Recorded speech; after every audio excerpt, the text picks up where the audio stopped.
નમસ્તે વિદ્યાર્થી મિત્રો, અત્યાર સુધી આપણે કાર્બનિક સંયોજનોમાં હાઇડ્રોકાર્બન સંયોજનો વિશે સમજ્યા. તો હાઇડ્રોકાર્બન સંયોજનો કોને કહેવામાં આવે છે? તો અહીંયા જે શબ્દ છે એ શબ્દમાં જ જવાબ છે, જે આપણે અગાઉ સમજી ગયા છે કે હાઇડ્રો એટલે હાઇડ્રોજન અને કાર્બન એટલે કાર્બન. તો જે સંયોજનોમાં ફક્ત હાઇડ્રોજન અને કાર્બન બે જ પરમાણુઓ જોવા મળે તેવા જે સંયોજનો છે જેને શું કહેવામાં આવે છે? હાઇડ્રોકાર્બન સંયોજનો કહેવામાં આવે છે.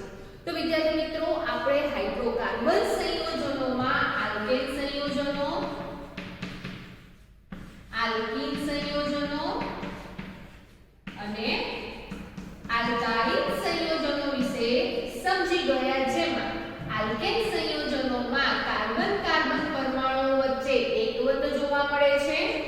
આલ્કીન સંયોજનોમાં કાર્બન કાર્બન પરમાણુઓ વચ્ચે દ્વિબંધ જોવા મળે છે અને તેવી જ રીતે આલ્કાઇન સંયોજનોમાં કાર્બન કાર્બન પરમાણુઓ વચ્ચે ત્રિબંધ જોવા મળે છે. તો વિદ્યાર્થી મિત્રો, અહીંયા જે પણ કોઈ હાઇડ્રોકાર્બન સંયોજનો છે એ હાઇડ્રોકાર્બન સંયોજનો ની શૃંખલા વિશે સમજીએ. તો લાસ્ટ ટાઈમ આપણે સમજી ગયા છીએ કે જે પણ હાઇડ્રોકાર્બન સંયોજનો છે એ સંયોજનોમાં જે કાર્બન પરમાણુઓ છે તેમની ગોઠવણીને આધારે પણ ત્રણ ભાગમાં વિભાજિત કરવામાં આવ્યા છે: સરળ શૃંખલાવાળા સંયોજનો, શાખીય શૃંખલાવાળા સંયોજનો અને વલય રચના ધરાવતા સંયોજનો. તો વિદ્યાર્થી મિત્રો, આ હાઇડ્રોકાર્બન સંયોજનો છે એ હાઇડ્રોકાર્બન સંયોજનોની જે શૃંખલા છે એ શૃંખલામાંથી એક હાઇડ્રોજન પરમાણુ અથવા તો એક કરતાં વધારે હાઇડ્રોજન પરમાણુનું વિસ્થાપન કરીને બીજો પરમાણુ એ સંયોજનમાં જોડાય છે. તો એ જે પણ તત્વનો પરમાણુ છે જેને વિષમ પરમાણુ તરીકે ઓળખવામાં આવે છે. ઉદાહરણ તરીકે આપણે આલ્કેન સંયોજનમાં ઇથેનનું ઉદાહરણ લઈએ તો ઇથેન છે એ ઇથેનનું આણ્વીય સૂત્ર શું થશે? તો ઇથેનનું આણ્વીય સૂત્ર થશે C2H6.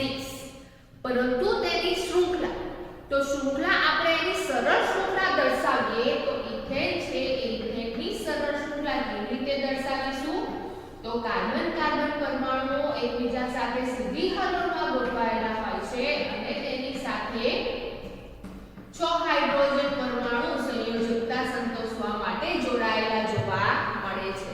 તો ઇથેન છે એ ઇથેનનું આણ્વીય સૂત્ર C2H6 છે અને તેનું બંધારણીય સૂત્ર આ જોવા મળે છે. હવે વિદ્યાર્થી મિત્રો, વિષમ પરમાણુ કોને કહેવામાં આવે છે?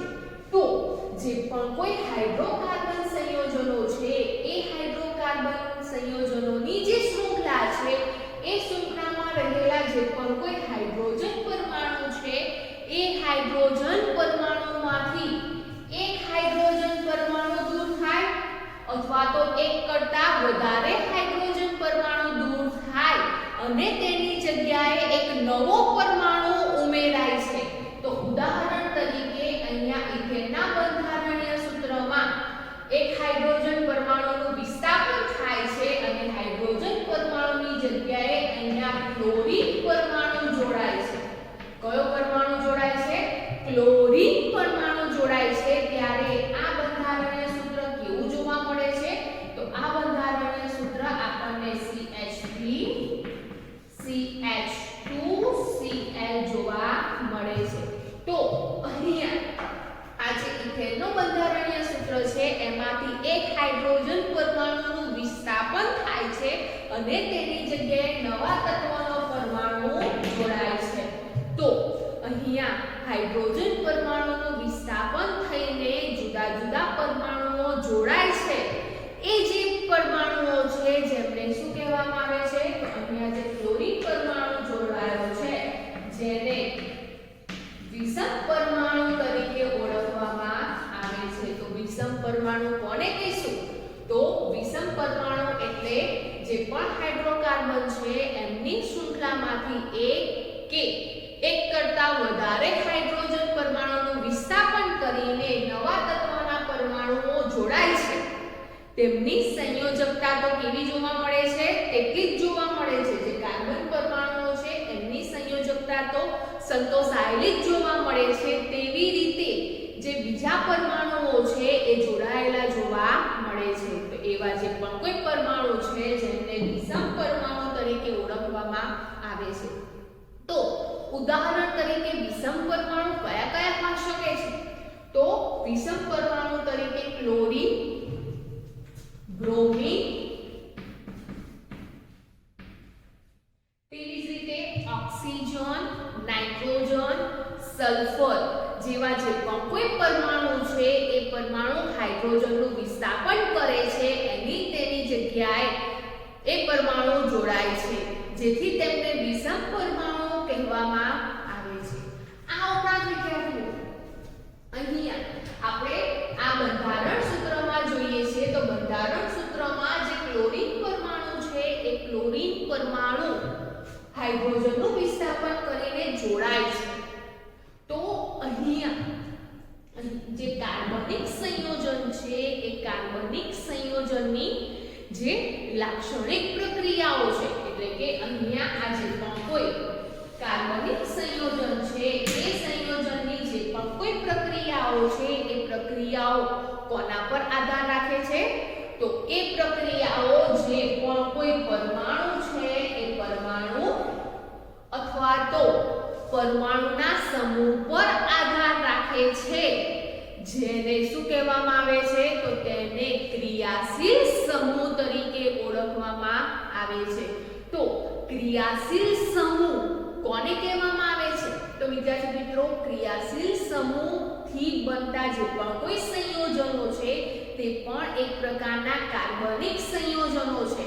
તો જે પણ કોઈ કાર્બનિક સંયોજનોમાં જે પણ કોઈ પરમાણુ અથવા તો પરમાણુ સમૂહ થી તેમની લાક્ષણિક પ્રક્રિયાઓ નક્કી કરવામાં આવે છે તે પરમાણુ અને અથવા તો પરમાણુ સમૂહ છે જેને શું કહીશું? તો તેને ક્રિયાશીલ સમૂહ તરીકે ઓળખવામાં આવે છે. તો વિદ્યાર્થી મિત્રો અહીંયા આ જે પણ કોઈ ક્રિયાશીલ સમૂહ છે એ ક્રિયાશીલ સમૂહ એક જ સંયોજનમાં જોવા મળતા જે જુદા જુદા સંયોજનો છે એ જુદા જુદા સંયોજનોના જે રાસાયણિક ગુણધર્મો છે એટલે કે એમની જે રાસાયણિક પ્રક્રિયાઓ છે એ રાસાયણિક પ્રક્રિયાઓ કેવી જોવા મળે છે? તો એક સરખી જોવા મળે છે. કેમ? તો તેમાં ક્રિયાશીલ સમૂહ કેવો જોવા મળે છે? એક જ જોવા મળે છે. તો એક જ ક્રિયાશીલ સમૂહ ધરાવતા જુદા જુદા સંયોજનોના જે રાસાયણિક ગુણધર્મો છે કે જે રાસાયણિક પ્રક્રિયાઓ છે તે કેવી જોવા મળે છે? દરેકમાં એક સરખી જોવા મળે છે. પરંતુ વિદ્યાર્થી મિત્રો જુદા જુદા ક્રિયાશીલ સમૂહ ધરાવતા જે સંયોજનો છે ઉદાહરણ તરીકે અહીંયા ક્લોરીન પરમાણુ છે એ ક્લોરીન પરમાણુની જગ્યાએ બ્રોમિન પરમાણુ જોડાય છે તો ક્રિયાશીલ સમૂહ આ પ્રમાણેનો જોવા મળે છે. તો જુદા જુદા ક્રિયાશીલ સમૂહ ધરાવતા જે પણ કોઈ સંયોજનો છે એ સંયોજનોની જે રાસાયણિક પ્રક્રિયા છે એટલે કે જે રાસાયણિક ગુણધર્મો છે તે કેવા જોવા મળે છે? જુદા જુદા જોવા મળે છે. તો ક્રિયાશીલ સમૂહ છે એ જે પણ કોઈ પરમાણુ છે એ પરમાણુ અથવા તો પરમાણુ સમૂહ દ્વારા જે પણ કોઈ સંયોજનો છે એ સંયોજનોની પ્રક્રિયાઓ નક્કી કરવામાં આવે છે. તેથી તેમને ક્રિયાશીલ સમૂહ તરીકે ઓળખવામાં આવે છે. તો આજે આપણે વિષમ પરમાણુ અને ક્રિયાશીલ સમૂહ વિશે સમજ્યું. તો વિદ્યાર્થી મિત્રો સૌથી પહેલા આપણે સમજ્યા કે વિષમ પરમાણુ કોને કહેવામાં આવે છે. તો સૌથી પહેલા લઈએ આપણે વિષમ પરમાણુ.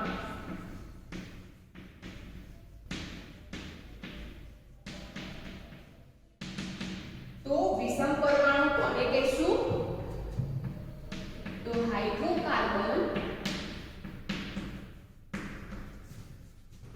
સંયોજનોની શૃંખલામાં જે પણ કોઈ હાઇડ્રોકાર્બન સંયોજનો છે એ હાઇડ્રોકાર્બન સંયોજનોની શૃંખલામાં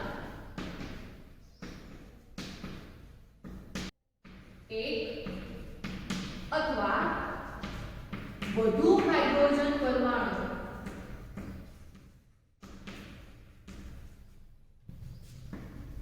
નું વિસ્થાપન કરતા હાઇડ્રોજન પરમાણુનું વિસ્થાપન કરતા તત્વના પરમાણુને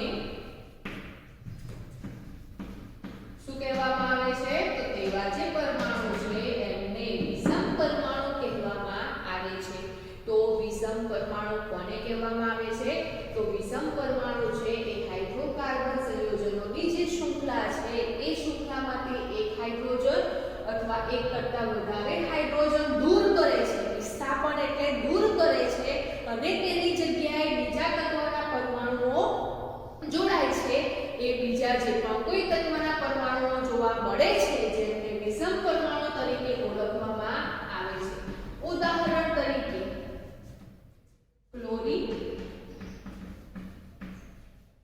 અને બ્રોમિન જેવા હેલોજન તત્વો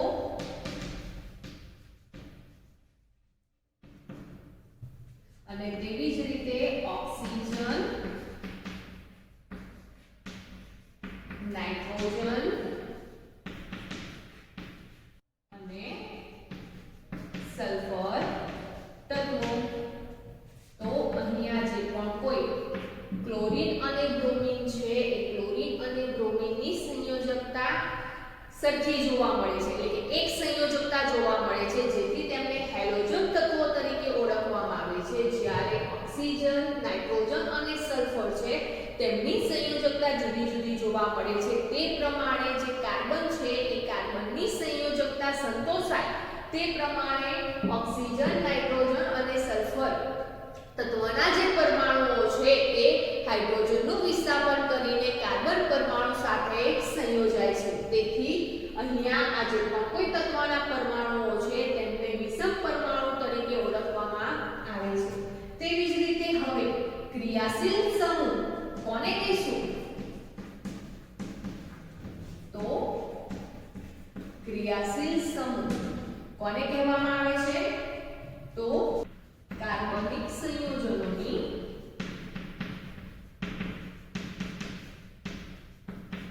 લાક્ષણિક પ્રક્રિયા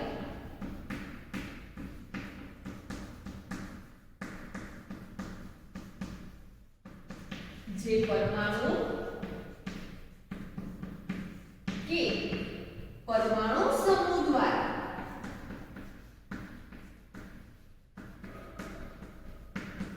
નક્કી થાય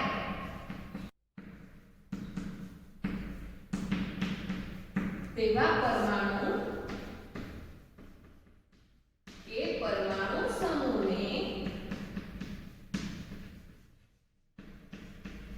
શું કહેવામાં આવે છે? ક્રિયાશીલ સમૂહ કહેવામાં આવે છે. તો ક્રિયાશીલ સમૂહ છે એ જે પણ કોઈ કાર્બનિક સંયોજન છે એ કાર્બનિક સંયોજનોની જે લાક્ષણિક પ્રક્રિયાઓ છે એ પ્રક્રિયાઓ કોના પર આધાર રાખે છે?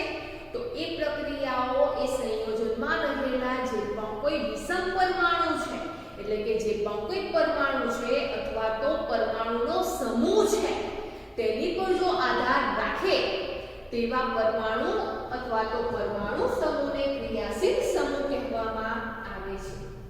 આ ઉપરાંત વિદ્યાર્થી મિત્રો આપણે જોયું કે એક સરખા ક્રિયાશીલ સમૂહ ધરાવતા જે સંયોજનો છે એ સંયોજનોની રાસાયણિક પ્રક્રિયાઓ કેવી જોવા મળે છે? તો એવા સંયોજનોની રાસાયણિક પ્રક્રિયાઓ સમાન જોવા મળે છે. તો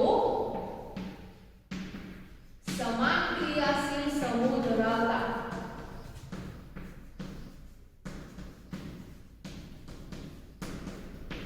જુદા જુદા કાર્બનિક સંયોજનો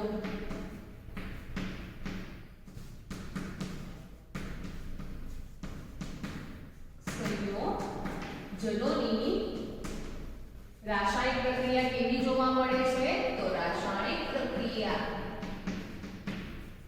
સમાન જોવા મળે છે. તો જે પણ કાર્બનિક સંયોજનોમાં ક્રિયાશીલ સમૂહ સરખો હોય, એટલે કે એક જ ક્રિયાશીલ સમૂહ જોવા મળતો હોય તેવા બધા જ સંયોજનોની જે પણ કોઈ રાસાયણિક પ્રક્રિયા છે કેવી જોવા મળે સમાન જોવા મળે છે। તેવી જ રીતે વિદ્યાર્થી મિત્રો એનાથી ઉલટું જુદા જુદા ક્રિયાશીલ સમૂહ ધરાવતા જે સંયોજનો છે તેમની રાસાયણિક પ્રક્રિયા કેવી જોવા મળશે?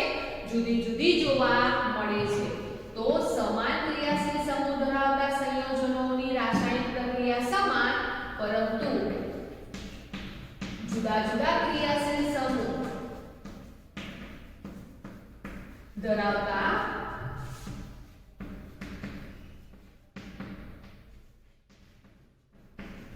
જુદા જુદા કાર્બનિક સંયોજનોની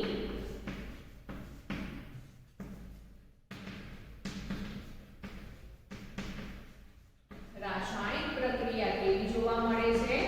તો રાસાયણિક પ્રક્રિયા જુદી જુદી જોવા મળે છે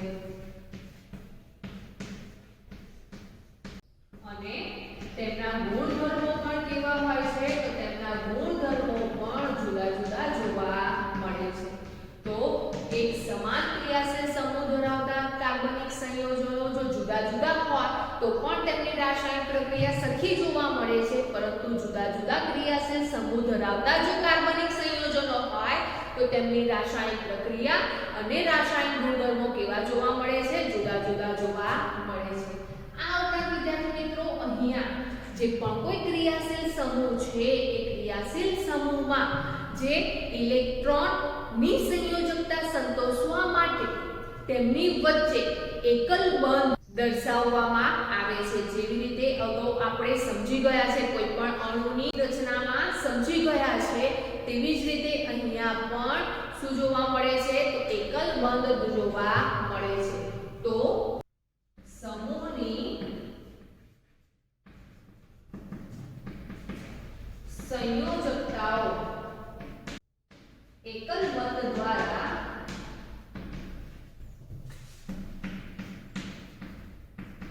દર્શાવવામાં આવે છે।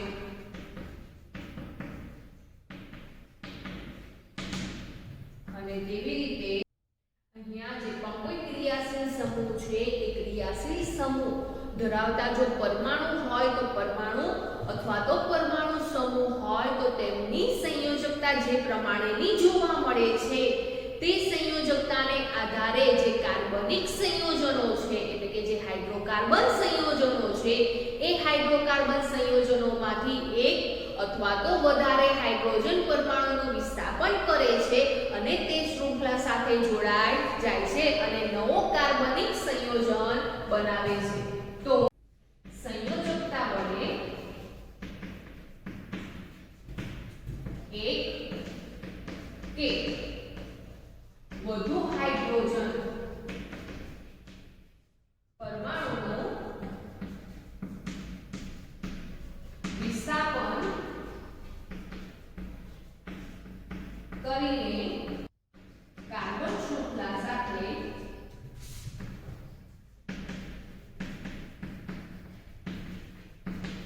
જોડાઈ જાય છે। તો આ વિદ્યાર્થી મિત્રો અહીંયા આ જે પણ કોઈ કાર્બનિક સંયોજનો છે એ કાર્બનિક સંયોજનોમાં જે પણ કોઈ કાર્બન અને હાઇડ્રોજન પરમાણુઓ જોવા મળે છે એ કાર્બન અને હાઇડ્રોજન પરમાણુમાંથી હાઇડ્રોજન પરમાણુનું વિસ્થાપન કરતા જે પરમાણુઓ છે એને વિષમ પરમાણુ કહેવામાં આવે છે। હવે આ જે વિષમ પરમાણુ છે એ એકની સંખ્યામાં પણ જોવા મળે છે અથવા પરમાણુનો સમૂહ પણ જોવા મળે છે। તો એવા પરમાણુ કે પરમાણુ સમૂહ દ્વારા જે પણ કાર્બનિક સંયોજનોની પ્રક્રિયા આધાર રાખતી હોય તે પરમાણુ કે પરમાણુ સમૂહને ક્રિયાશીલ સમૂહ કહેવામાં આવે છે।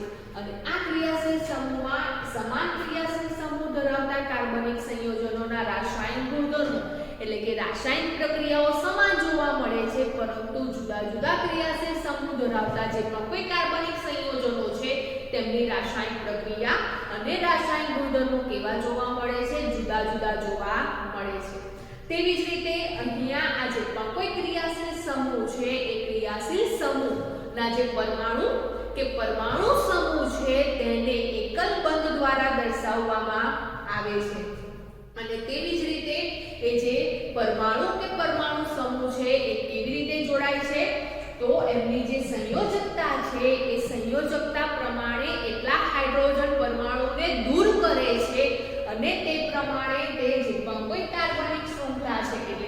કાર્બનની શૃંખલા છે તેની સાથે જોડાય છે.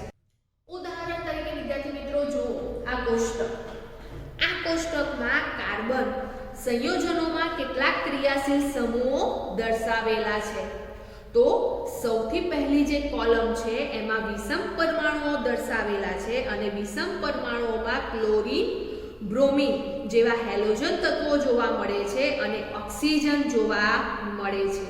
તો પહેલું જે કોલમ છે એમાં વિષમ પરમાણુઓ દર્શાવેલા છે. તેવી જ રીતે બીજા નંબરનો જે કોલમ છે એ બીજા નંબરના કોલમમાં ક્રિયાશીલ સમૂહ દર્શાવેલા છે. તો ક્રિયાશીલ સમૂહ કોને કહેવામાં આવે છે તે આપણે અત્યારે સમજ્યા. તે મુજબ ક્રિયાશીલ સમૂહ અહીંયા જુદા જુદા જોવા મળે છે. તો સૌથી પહેલું ક્રિયાશીલ સમૂહમાં હેલોજન તત્વો જોવા મળે છે, એટલે કે હેલો ક્રિયાશીલ સમૂહ જોવા મળે છે, જેમાં ક્લોરીન અથવા તો બ્રોમિન પરમાણુ હાઇડ્રોજનનું વિસ્થાપન કરીને જે કાર્બનિક સંયોજનો છે એમાં જોડાય છે. તેવી જ રીતે બીજા નંબરના જે ઓક્સિજન વિષમ પરમાણુ છે એ ઓક્સિજન વિષમ પરમાણુ એ ઓક્સિજન એકલો પરમાણુ જોવા મળતો નથી, પરંતુ ઓક્સિજન પરમાણુનો સમૂહ જોવા મળે છે અને તેને આધારે જુદા જુદા ક્રિયાશીલ સમૂહો જોવા મળે છે. તો ઓક્સિજન પરમાણુમાં આલ્કોહોલ, જેનું સામે ક્રિયાશીલ સમૂહનું સૂત્ર આપેલું છે OH. તો જે આલ્કોહોલ છે એ આલ્કોહોલ ઓક્સિજનની સાથે હાઇડ્રોજન પરમાણુ બંને જોડાયેલા જોવા મળે છે. તો OH પરમાણુ સમૂહ છે એને શું કહેવામાં આવે છે? એને આલ્કોહોલ કહેવામાં આવે છે. હવે વિદ્યાર્થી મિત્રો તમે આ ત્રીજા નંબરનું જે કોલમ છે ક્રિયાશીલ સમૂહનું સૂત્ર એમાં જોઈ રહ્યા છો કે જે પણ કોઈ પરમાણુ છે કે પરમાણુ સમૂહ છે એની આગળ એકલ બંધ જોવા મળે છે અને એ જે એકલ બંધ છે એ એકલ બંધની આગળ કાર્બનની શૃંખલાઓ જોડાય છે. તેવી જ રીતે બીજા નંબરે આલ્ડીહાઇડ જોવા મળે છે. હવે આ આલ્ડીહાઇડ ક્રિયાશીલ સમૂહ છે એમાં કયા કયા પરમાણુ સમૂહ જોવા મળે છે? તો આલ્ડીહાઇડમાં કાર્બન, ઓક્સિજન અને હાઇડ્રોજન પરમાણુનો સમૂહ જોવા મળે છે. તો CHO જે સમૂહ બને છે એ કયા ક્રિયાશીલ સમૂહનો છે? તો એ આલ્ડીહાઇડ સમૂહનો છે. તો વિદ્યાર્થી મિત્રો અહીંયા આલ્ડીહાઇડમાં તમે જોઈ રહ્યા છો કે કાર્બન છે એ કાર્બન સાથે હાઇડ્રોજન પરમાણુ એકલ બંધમાં જોવા મળે છે. કેમ? તો એની સંયોજકતા એક જ છે, એટલે એક ઇલેક્ટ્રોનની સંયોજકતા એ સંતોષી શકે છે. પરંતુ જે ઓક્સિજન પરમાણુ છે એ ઓક્સિજન પરમાણુની સંયોજકતા કેટલી જોવા મળે છે? 2 જોવા મળે છે. માટે કાર્બન અને ઓક્સિજન વચ્ચે દ્વિબંધ જોવા મળે છે. તો આલ્ડીહાઇડ ક્રિયાશીલ સમૂહ છે તેનું સૂત્ર CHO જોવા મળે છે. તેવી જ રીતે ત્રીજા નંબરે છે કીટોન. હવે આ જે કીટોન છે એ કીટોનમાં કાર્બન અને ઓક્સિજન પરમાણુનો સમૂહ જોવા મળે છે.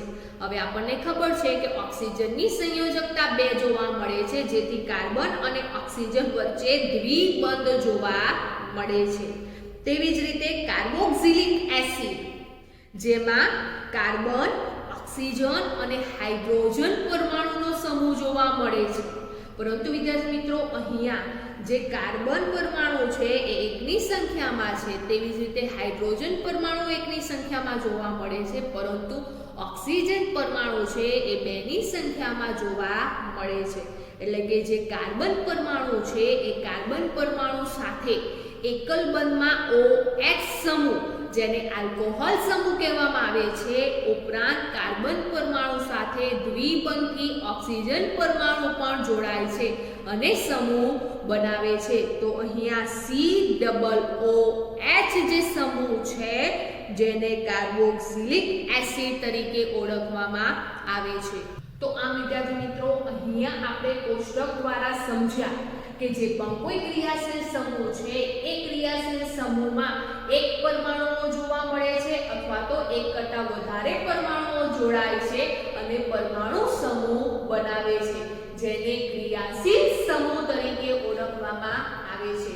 તો જુદા જુદા ક્રિયાશીલ સમૂહ હેલોજન સમૂહ, આલ્કોહોલ, આલ્ડીહાઇડ સમૂહ, કીટોન અને કાર્બોક્સિલિક એસિડ જે સમૂહ છે એ ક્રિયાશીલ સમૂહ છે અને ત્રીજી કોલમમાં આપણે તેના સૂત્ર પણ સમજ્યા.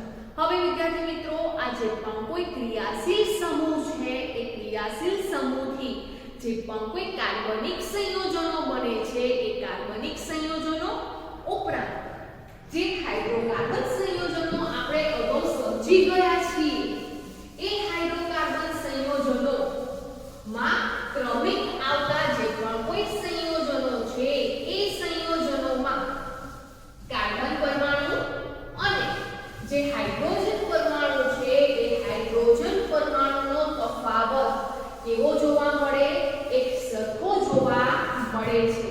તો એવા જે પણ કોઈ સંયોજનો છે એ સંયોજનોમાં ક્રમિક આવતા સંયોજનોમાં કાર્બન હાઇડ્રોજન પરમાણુનો તફાવત એક સરખો જોવા મળે છે. એવી જે શ્રેણી છે જેને સમાન ધર્મી શ્રેણી તરીકે ઓળખવામાં આવે છે. તો સમાન ધર્મી શ્રેણી કોને કહીશું? તો સમાન ધર્મી શ્રેણી. તો આ એવા પ્રકારની શ્રેણી છે જેમાં જે પણ કોઈ ક્રિયાશીલ સમૂહ છે અથવા તો હાઇડ્રોકાર્બન સંયોજનો છે એ સંયોજનોમાં ક્રમિક આવતા જે પણ કોઈ સંયોજનો છે એમાં એક સરખા પરમાણુનો તફાવત થતો જોવા મળે છે. એવી શ્રેણીને સમાન ધર્મી શ્રેણી કહેવામાં આવે છે. ઉદાહરણ તરીકે વિદ્યાર્થી મિત્રો આપણે આલ્કેન શ્રેણી છે એ આલ્કેન શ્રેણીનું ઉદાહરણ સમજીએ તો સૌથી પહેલા આલ્કેન શ્રેણીમાં એક કાર્બન ધરાવતું સંયોજન કયું છે? તો એક કાર્બન ધરાવતું સંયોજન છે મિથેન. અને એ મિથેનનું આણ્વિય સૂત્ર શું થાય છે? તો મિથેનનું આણ્વિય સૂત્ર થાય છે CH4. તેવી જ રીતે બે કાર્બન ધરાવતું સંયોજન કયું છે? તો બે કાર્બન ધરાવતું સંયોજન છે ઇથેન. અને ઇથેનનું આણ્વિય સૂત્ર શું થાય છે? તો C2H6. તેવી રીતે ત્રણ કાર્બન ધરાવતું સંયોજન પ્રોપેન. અને તેની સાથે એનું આણ્વિય સૂત્ર શું થાય છે? C3H8. અને એવી જ રીતે બ્યુટેન લઈએ તો બ્યુટેનનું સૂત્ર C4H10. પેન્ટેન લઈએ તો પેન્ટેનનું સૂત્ર C5H12. એમ ક્રમિક આવતા જે પણ કોઈ સંયોજનો છે એ સંયોજનોમાં આપણે જો તફાવત કરીએ તો તફાવત કરતા આપણને તફાવત દરેકમાં એક સરખો જોવા મળે તો એવી જે પણ કોઈ શ્રેણી છે એ શ્રેણીને શું કહીશું? આપણે સમાન ધર્મી શ્રેણી કહીશું. જેમ કે અહીંયા મિથેન છે એ મિથેનમાં CH4 એનું આણ્વિય સૂત્ર છે. હવે વિદ્યાર્થી મિત્રો બીજા નંબરે ઇથેન છે. ઇથેનનું આણ્વિય સૂત્ર છે C2H6. હવે આ C2H6 સૂત્ર છે એ સૂત્રમાં આપણે CH4 ની બાદબાકી કરીએ એટલે કે કાર્બનની એક સંખ્યા બાદ કરીએ અને હાઇડ્રોજનની 4 સંખ્યા બાદ કરીએ તો તફાવત આપણને શું જોવા મળશે? એટલે કે ઇથેનમાંથી મિથેનનું આણ્વિય સૂત્ર બાદ કરીએ છીએ ત્યારે બેમાંથી એક કાર્બન પરમાણુ જાય તો એક કાર્બન પરમાણુ જોવા મળે છે. તેવી જ રીતે 6 હાઇડ્રોજન પરમાણુમાંથી 4 હાઇડ્રોજન પરમાણુ બાદ કરીએ તો કેટલા હાઇડ્રોજન પરમાણુ જોવા મળે છે?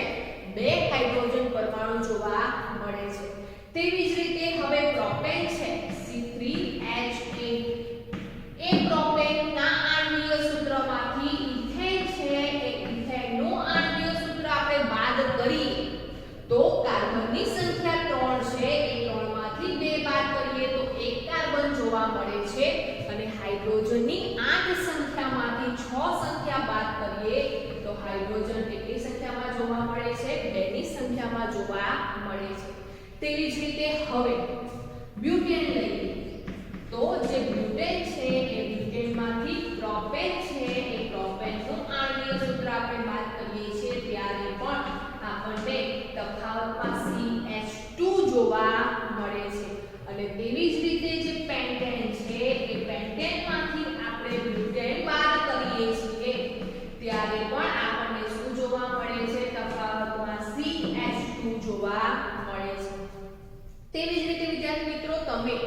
6 કાર્બન પરમાણુ ધરાવતો જે હેક્સેન છે એ હેક્સેન ના આણ્વીય સૂત્રમાંથી પેન્ટેન નો આણ્વીય સૂત્ર બાદ કરો ત્યારે પણ તમને તફાવતમાં CH2 જોવા મળે છે. તો અહીંયા ક્રમિક આવતા જે પણ કોઈ સંયોજનો છે એ સંયોજનોના જ્યારે આપણે તફાવત કરીએ છીએ તે દરમિયાન આપણને તફાવત દરેકમાં કેવો જોવા મળે છે? તો દરેકમાં એક સરખો જોવા મળે છે. તો અહીંયા દર્શાવેલી જે શ્રેણી છે એ શ્રેણીને શું કહીશું આપણે? સમાનધર્મી શ્રેણી કહેવામાં આવે છે. તો આ જે પણ સમાનધર્મી શ્રેણી છે એ કાર્બનિક સંયોજનોમાં જોવા મળે છે. પણ ક્યારે જોવા મળશે? તો જ્યારે તફાવત કરતા આપણને એક સમાન તફાવત મળે ત્યારે આપણે તેને સમાનધર્મી શ્રેણી કહી શકીએ છીએ. તો સમાનધર્મી શ્રેણીની વ્યાખ્યા શું થશે? તો વિદ્યાર્થી મિત્રો, જે સમાનધર્મી શ્રેણી છે આપણે અહીંયા ઉદાહરણ દ્વારા સમજીએ તે જ પ્રમાણે સમાન ક્રિયાશીલ સમૂહ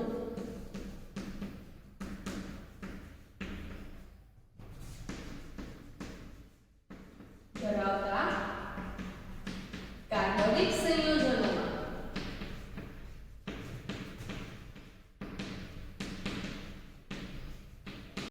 ની શ્રેણીનો દરેક સભ્ય તેની પહેલા ના કે તેની પછીના ક્રમિક સભ્યથી કાર્બન અને હાઇડ્રોજન પરમાણુ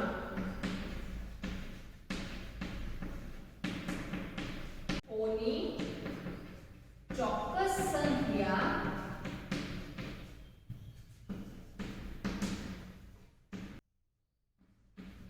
CH2 માં તફાવત ધરાવતો હોય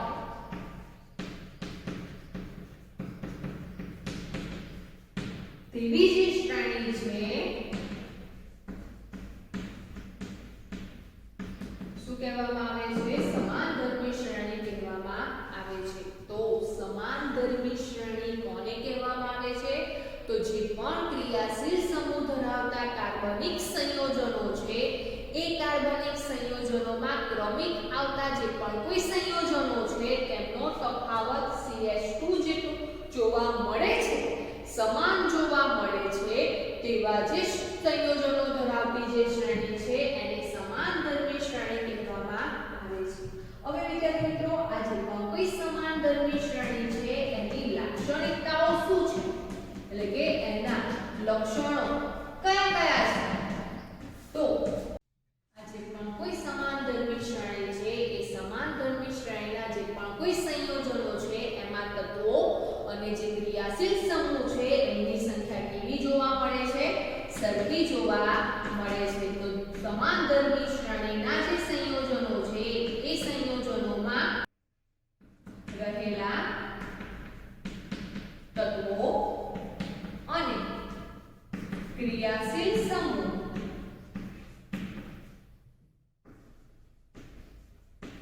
કેવા જોવા મળે છે? સમાન હોય છે. તેવી જ રીતે બીજા નંબરે આ જે પણ કોઈ શ્રેણી છે એ શ્રેણીના દરેક સભ્યોને એક સામાન્ય સૂત્ર દ્વારા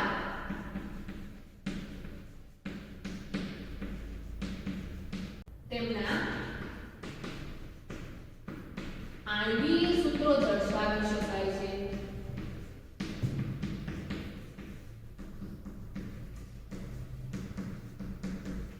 એટલે કે આ જે પણ કોઈ સમાનધર્મી શ્રેણી ધરાવતા જે પણ કોઈ સંયોજનો છે એ સંયોજનોમાં જે એમના આણ્વીય સૂત્ર છે એ આણ્વીય સૂત્ર આપણે એક સામાન્ય સૂત્ર દ્વારા દર્શાવી શકીએ છીએ. ઉદાહરણ તરીકે અગાઉ આપણે આલ્કેન સંયોજનો, આલ્કીન સંયોજનો અને આલ્કાઇન સંયોજનો સમજી ગયા છે. તેમાં આપણે એ સંયોજનોમાં આવતા જુદા જુદા કાર્બન પરમાણુ પરમાણુની સંખ્યા ધરાવતા જે સંયોજનો છે એ સંયોજનોના આણ્વીય સૂત્ર આપણે શાના દ્વારા મેળવ્યા હતા? તો એ સંયોજનોના સૂત્ર આપણે એક સામાન્ય સૂત્ર દ્વારા મેળવ્યા હતા. ઉદાહરણ તરીકે જે આલ્કેન સંયોજન છે એ આલ્કેન સંયોજનનું સામાન્ય સૂત્ર શું છે? તો આલ્કેન સંયોજનનું સામાન્ય સૂત્ર CnH2n+2 છે. તો આ જે સામાન્ય સૂત્ર છે એ સામાન્ય સૂત્રનો ઉપયોગ કરીને આપણે આલ્કેન સંયોજનમાં આવતા જે પણ કોઈ સંયોજનો છે એમના આણ્વીય સૂત્ર આપણે મેળવી શકીએ છીએ. તો બીજા નંબરની લાક્ષણિકતા શું છે? તો દરેક સભ્યોના જે આણ્વીય સૂત્ર છે એ આપણે સામાન્ય સૂત્ર દ્વારા મેળવી શકીએ છીએ. એ જ રીતે બે ક્રમિક સભ્યોના આણ્વીય સૂત્ર વચ્ચે CH2 જેટલો તફાવત જોવા મળે છે.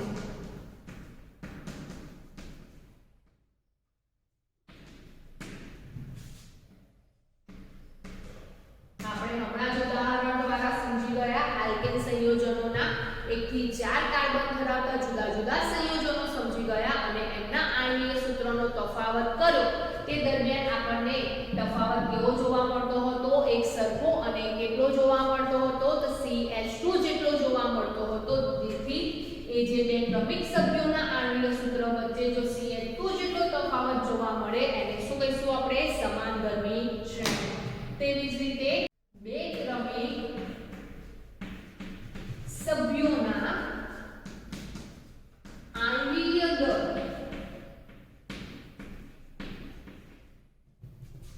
નો તફાવત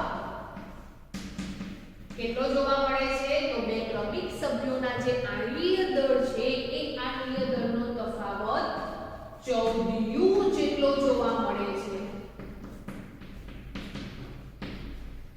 એટલે કે અહીંયા આણ્વીય દળ કોને કહેવામાં આવે છે તે આપણે ધોરણ 9 માં સમજીને આવ્યા છે અને આણ્વીય દળ કેવી રીતે શોધવામાં આવે છે તે પણ આપણે ધોરણ 9 માં સમજીને આવ્યા છે. તો અહીંયા બે ક્રમિક જે પણ કોઈ સભ્યો આવે છે તેમનો આણ્વીય દળમાં તફાવત કેટલો જોવા મળે છે? 14 જેટલો જોવા મળે છે. કેવી રીતે 14 જેટલો જોવા મળે? તો વિદ્યાર્થી મિત્રો અહીંયા બે ક્રમિક સભ્યો છે એ બંને ક્રમિક સભ્યોના જે આણ્વીય સૂત્રનો તફાવત કરીએ તો આપણને કેટલો તફાવત જોવા મળે છે? CH2 જેટલો તફાવત જોવા મળે છે. તો અહીંયા જે CH2 છે એનો આણ્વીય દળ આપણે શોધીએ તો કેવી રીતે શોધીશું? તો અહીંયા કાર્બનનો પરમાણ્વીય દળ અને હાઇડ્રોજનનો પરમાણ્વીય દળ બંનેનો સરવાળો કરવામાં આવે છે. તો કાર્બનનો પરમાણ્વીય દળ કેટલો જોવા મળે? 12 છે. અને તેવી જ રીતે હાઇડ્રોજન પરમાણુનો પરમાણ્વીય દળ કેટલો છે? 1 છે.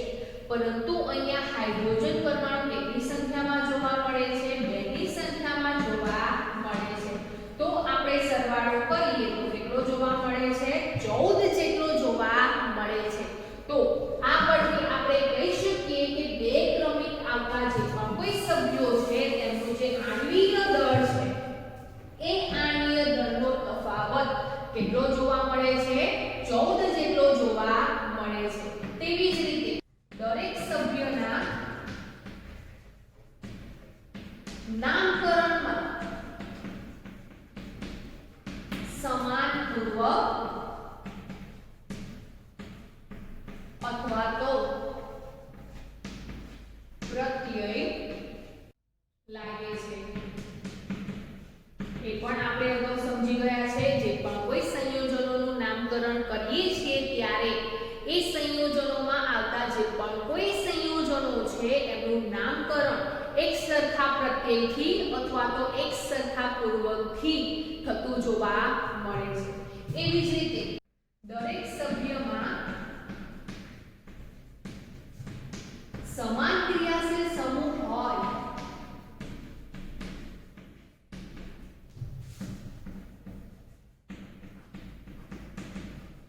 તો તેમની રાસાયણિક પ્રક્રિયા કેવી જોવા મળશે? તો તેમની રાસાયણિક પ્રક્રિયા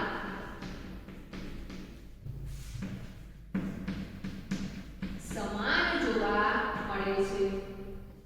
તો હમણાં જ આપણે સમજી ગયા કે સમાન ક્રિયાશીલ સમૂહ હોય તો એ જે પણ કોઈ સંયોજનો છે એ સંયોજનોમાં રાસાયણિક પ્રક્રિયા કેવી જોવા મળે છે, સરખી જોવા મળે છે. તો વિદ્યાર્થી મિત્રો અહીંયા આ જે સમાનધર્મી શ્રેણી ધરાવતા જે પણ કોઈ સભ્ય છે એ સભ્યોમાં પણ જો સરખો ક્રિયાશીલ સમૂહ જોવા મળે તો તેમના રાસાયણિક ગુણધર્મો અથવા રાસાયણિક પ્રક્રિયા કેવી જોવા મળે છે, સરખી જોવા મળે છે. અને આણ્વિક દળ વધતા તેમના જે પણ કોઈ ભૌતિક ગુણધર્મો છે